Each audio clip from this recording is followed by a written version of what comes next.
آپ کو معلوم ہے کہ حضرت موسیٰ علیہ السلام کو جب تورات پر طلب کیا گیا تو کوہ طور پر تورات دینے کے لیے، تو پہلے 30 دن کے لیے بلایا تھا، پھر 10 دن کا اور اضافہ کر دیا گیا، 40 دن ہو گئے۔ فَتَمَّتْ مِیقَاتُ رَبِّکَ 40 لیلہ۔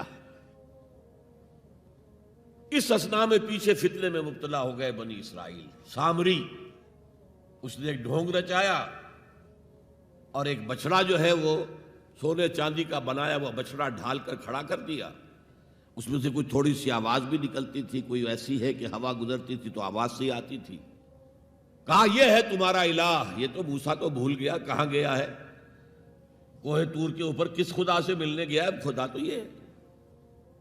اور بنی اسرائیل کے بہت سے لوگ اس فریب میں آ گئے اور بچڑے کی پوجا کرنے لگے۔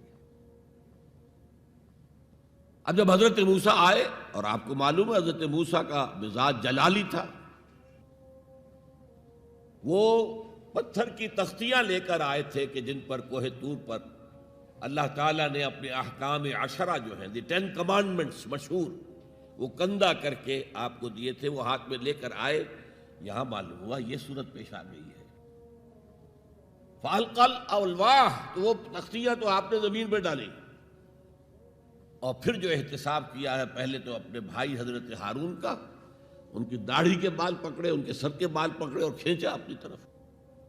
اس نے کہا کہ بھائی مجھے ذلیل نہ کرو لوگوں کے سامنے، میں نے انہیں روکا لیکن یہ تو مجھے قتل کرنے پر تل گئے تھے، اور مجھے اندیشہ یہ ہوا کہ کہیں آپ واپس آ کر یہ نہ کہیں ان فرقت بین بنی اسرائیل، کہ تم نے تو بنی اسرائیل کے درمیان تفرقہ پیدا کر دیا۔ تو میں نے کہا آپ ہی واپس آ کر نپٹے۔ اب پہلی بات نوٹ کیجئے، تاریخ انسانی کا یہ عظیم واقعہ ہے، کئی ہزار یہودی اپنے اپنے قبیلے کے لوگوں کے ہاتھوں ذبح کیے گئے اس پر۔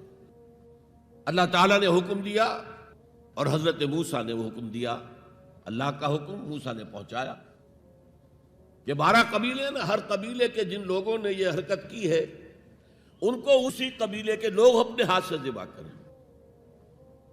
اب یہ بہت بڑی توبہ تھی، بہت بڑی توبہ تھی، بہت بڑی توبہ تھی، اپنے قبیلے کے لوگوں کو قتل کر دینا۔ پھر وہ 70 نمائندے لے کر تمام جو بڑے لوگ تھے کوہ طور پر حاضر ہوئے، اجتماعی طور پر اللہ سے عفو و درگزر کی درخواست بھی کرنے کے لیے۔ وہاں اللہ نے زبردست زلزلہ بھیج دیا، محسوس ہوا اب سب ہلاک ہو جائیں گے۔ حضرت موسیٰ نے کہا پروردگار تو چاہتا تو مجھے اور اس قوم کو پہلے ہی ہلاک کر دیتا، تو ہمیں نکال کر لایا ہے آل فرعون کے پنجوں سے، تو نے ہمیں نجات دی ہے، تو پروردگار ہمارے لیے اپنی رحمت طے کر دے، لکھ دے، فاکتب لنا، ہمارے لیے طے کر دے، لکھ دے اپنی رحمت۔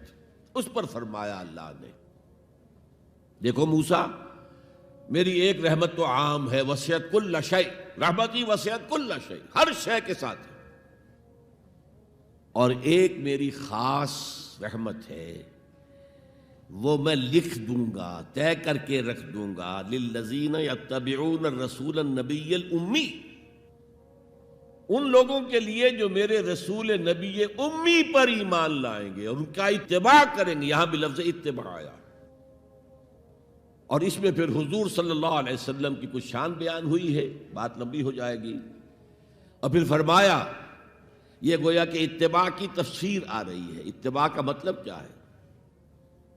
فالذین آمنوا بہ وعزروہ ونصروہ واتبعوا النور الذی انزل معہ اولئک ھم المفلحون، تو جو لوگ ان پر ایمان لائیں گے اور جو ان کی تعظیم کریں گے اور جو ان کی نصرت کریں گے، مدد کریں گے، اور جو اس نور کی پیروی کریں گے جو ان کے ساتھ نازل کیا جائے گا، تو وہی ہوں گے مفلحون، وہ ہوں گے کامیاب ہونے والے، فلاح یافتہ لوگ وہ ہوں گے جو یہ 4 رشتے ہمارے اس رسول نبی امی کے ساتھ پختگی کے ساتھ قائم کر لیں۔